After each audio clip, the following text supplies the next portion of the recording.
Masayang araw po, mga ka-PL. Tumpak ang aking berdeng palaka.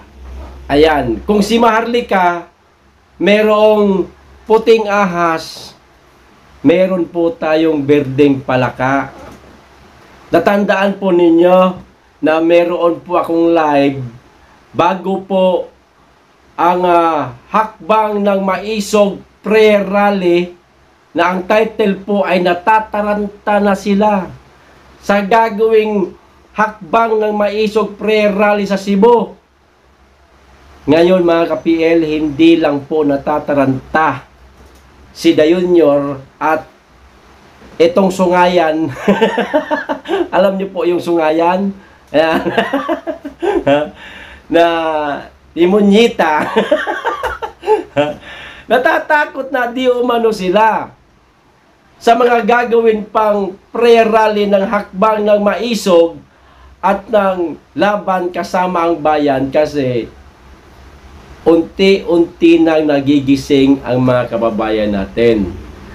Parami ng parami ang mga sumasama sa prayer rally, dahil parami ng parami rin naman ang mga nadidismaya na sa administrasyon ni Junior. Tumpak po mga kababayan. Sinabi po yan sa atin na natataranta na sila.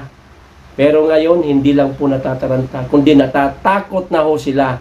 Dahil pinipigilan di umano nitong Sungayan na huwag nang bigyan ang mga magsasagawa ng prayer rally, samantalang peaceful naman po, di ba? Masaya pa nga. Huwag nang bigyan ang hakbang ng Maisog Prayer Rally at ang laban kasama ang bayan prayer rally.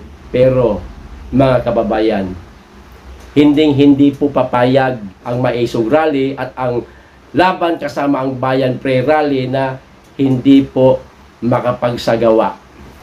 Gagawan po yan nila ng paraan. Patunay na natatakot na nga sila, mga kababayan. Ito ang sinabi ni Maharlika. Panoorin po natin. Simulan ko na po. So, di ba, tuloy-tuloy ang rally, mga prayer rally and everything.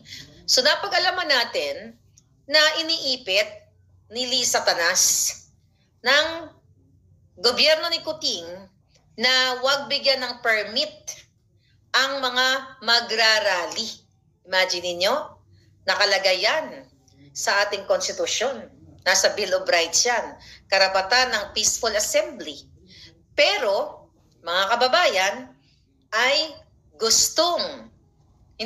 pinipigilan ni Marcos Jr. at ni Lisa Tanas na huwag bigyan ng permit ang mga susunod na rally ng hakbang ng Maisog at yung iba pang mga rally.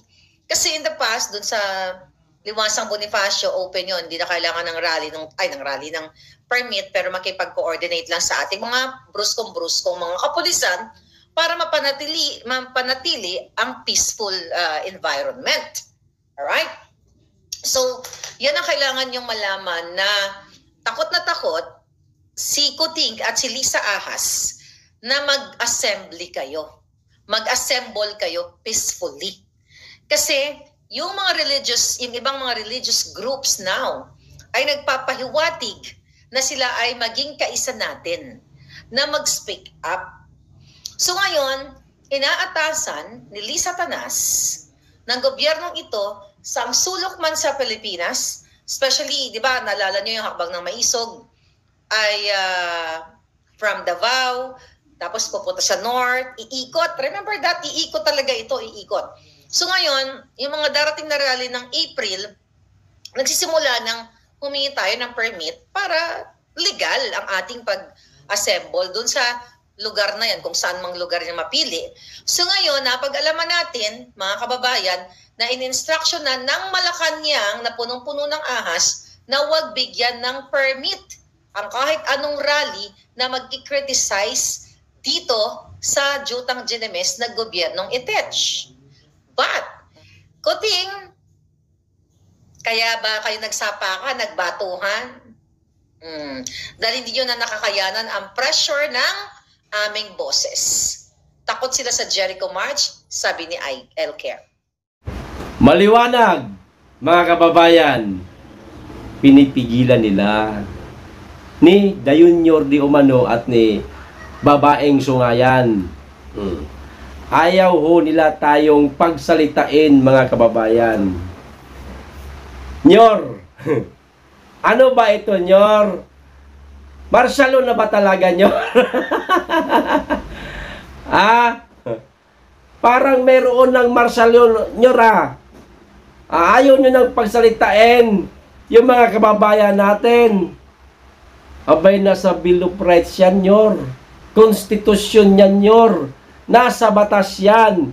Meron pong karapatan magpahayag ang sino man.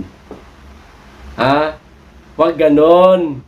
Natatakot siguro sila, mga kababayan, na baka isang araw etong hakbang ng Maisog Prayer Rally, kasi paikot po ito sana buong Pilipinas pero ulitin ko, hindi ho sila magtatagumpay.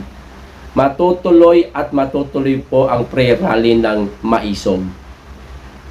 Siguro eto sila natatakot na baka isang araw makarating ang Maisog Rally sa norte, sa lugar nila, at magulat sila na napakaraming mga Ilocano, mga kababayan nila, ang makikiyakap sa hakbang ng Maisog Prayer Rally.